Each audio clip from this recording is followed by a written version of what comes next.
اور جو جہیز کے متعلق بہت سارے لوگ یہ کہتے ہیں حضرت فاطمہ کے جہیز میں حضور صلی اللہ تعالیٰ علیہ وسلم نے مٹی کے برتن دیے تھے، مشکیزہ دیا تھا، چارپائی اور ایک گدا، ایک تکیہ اور کچھ چیزیں استعمال کی دی تھیں. اس کو لے کر کے جو جہیز کا معاملہ چلایا جاتا ہے، حضرت فاطمہ کا جہیز یہ تھا. اس کی حقیقت بھی میں بتاؤں، حضرت فاطمہ کا جو جہیز تھا وہ پورا حضرت علی کے پیسوں سے خریدا ہوا تھا. لوگوں کو حضرت فاطمہ کا جہیز یاد ہے کہ رسول اللہ نے یہ جہیز دیا تھا، اور یہاں پر اسی جہیز کی بنیاد پر لاکھوں لوگ اس طرح کے کروڑوں کا مطالبہ کر لیتے ہیں. مولا کائنات علی ابی طالب کرم اللہ وجہہ الکریم وہ جواں مرد ہیں جنہوں نے اپنے ہاتھوں سے کمائی ہوئی رقم کو یہ جہیز کے پیسوں کے لیے خرچہ کیا. حضرت فاطمہ الزہرا رضی اللہ تعالیٰ عنہ کا جہیز کا جو سامان ہے وہ ان کے پیسوں سے خریدا ہوا. آج بھی اگر جہیز کی سنت یاد ہے تو ہونا تو یہی چاہیے کہ عورت کے باپ سے نہیں، خود اپنے ہاتھوں سے کما کر کے حاصل کرو. بہت سارے آج کے دور میں بھی بھکاری پیدا ہوئے ہیں.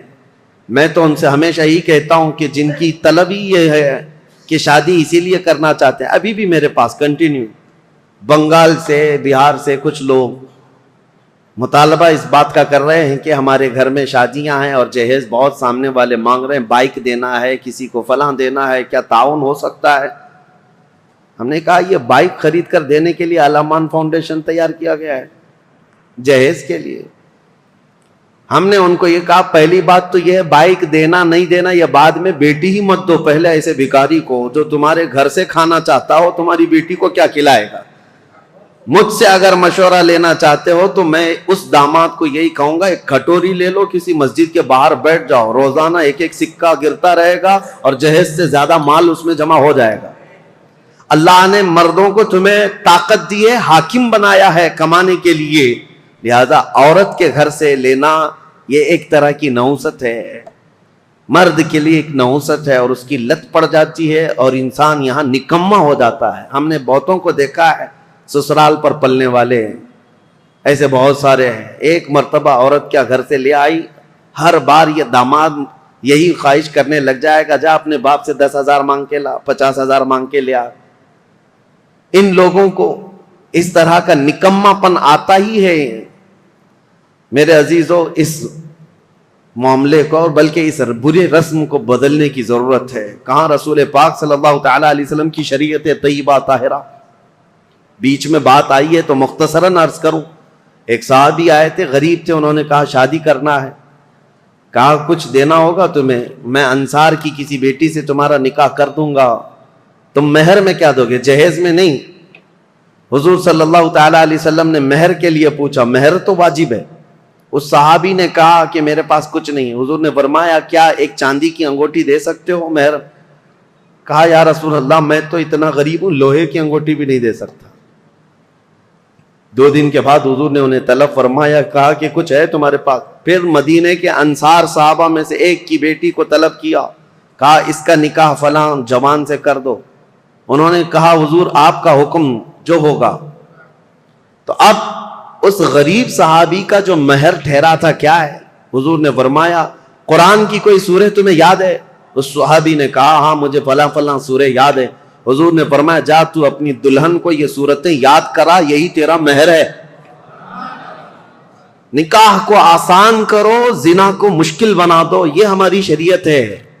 یہ نہیں ہے کہ زنا آسان کر دو اور نکاح اتنا بھاری کر دو کہ اس کے لوازمات اتنے بڑھ گئے کہ جوان لوگ آج نکاح کرنے میں گھبرانے لگتے ہیں، اتنا مال کیسے جمع کروں. جس کو پوچھو یہی کہتا ہے ابھی سٹینڈ ہونا ہے، مجھے ایسا لگتا ہے ابھی ہوا پہ چل رہا ہے. سب کو سٹینڈ ہونا ہے، ابھی تک سٹینڈ ہوا ہی نہیں. چھوڑو ان برے رسم و رواج کو. اصل بات یہ ہے کہ ہم جس ملک میں رہتے ہیں ہندوانہ رسم و رواج ہمارے درمیان آ گئی ہیں، ورنہ عرب میں آپ ہوتے تو پتہ چلتا کہ لڑکیاں مہر کتنا مانگتی ہیں. بیچارے عرب لوگ 35-40 سال کے ہو جاتے ہیں، ان کو شادی کرنا مشکل ہو گیا. وہاں الٹا معاملہ ہے، وہاں الٹا معاملہ ہے، لڑکیاں مانگتی ہیں بہت، اور کم سے کم 50,000 ریال جو سعودی کے ہوتے ہیں، یعنی 10-11 لاکھ یا 12 لاکھ مہر میں رکھواتی ہیں.